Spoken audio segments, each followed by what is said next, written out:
नमस्कार मंडळी, कसे आहात सगळे? मजेत आहात ना? तर नवीन दिवसाची नवीन सुरुवात. आज आहे गुरुवार, संध्याकाळ झालेली आहे. गोड काय बनवायचं हे आठवत नव्हतं. लास्ट टाईम मी शिरा बनवलेला होता. आता काय करायचं म्हणून ठरवलं तर खीर बनवायची. पण खीर बनवायची ती गुळातली. तर सगळ्यात आधी मी कढईमध्ये साजूक तूप टाकून घेतलेले आहे 2 चमचे आणि त्यात टाकलेले आहेत बदामाचे काप. तर छान बदामाचे काप असे फ्राय केल्यानंतर मी साधारण पाव कप त्या तुपामध्ये टाकलेलं आहे आणि आता छानपैकी फ्राय करून घेणार. तर ना हे फ्राय ॲटलीस्ट थोडंसं असं गुलाबी कलर येईपर्यंत छान भाजून घ्यायचं आहे आणि मग त्यामध्ये एक 10 ते 15 मनुका ॲड करू शकता तुम्ही. परत ते फ्राय करून घ्यायचं. तर हे पाहू शकता कलर बदललेला आहे. तर मी थोडं करून दूध टाकणार आहे कारण ते फटफटायला लागेल त्याच्यामुळे. तर मी बाजूच्याच गॅसवर दूधही गरम करायला ठेवलेलं, ते दूध थोडं करून ॲड करत आहे मी त्याच्यात.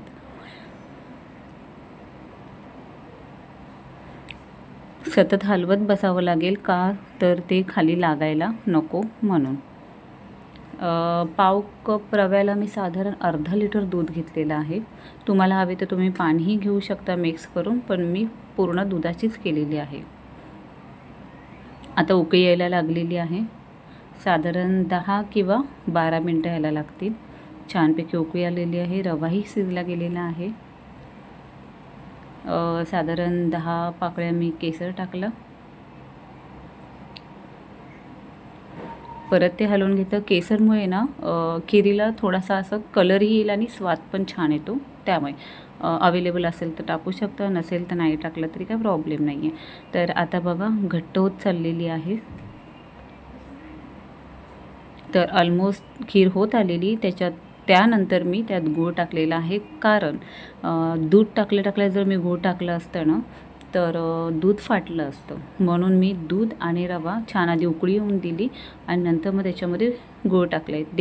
त्यावेळीही मी चमच्याने ते मिश्रण हलवतच राहिलेली होती का तर खाली लागायला नको म्हणून. आणि गूळ बारीक कापल्यामुळे तो लगेच वितळतो.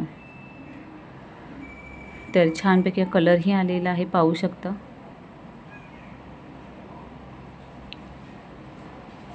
सतत हलवतच राहावं लागणार आहे तुम्हाला. कसा घट्टपणा आलेला आहे पाहू शकता.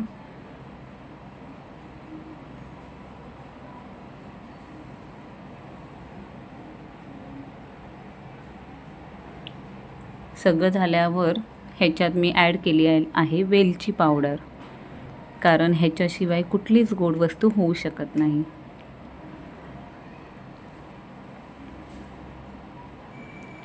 तुम्ही ह्याच्यात काजू, बदाम, पिस्ता असे मनुका हे टाकू शकता. आता ना मी वरती डेकोरेटसाठी फक्त ह्याच्यावर पिस्ता टाकणार आहे. तर ऑलमोस्ट ही खीर झालेली आहे. अशी तुम्ही तांदळाचीही खीर करू शकता. लवकरच मी तांदळाची खीरची रेसिपीही टाकणार आहे.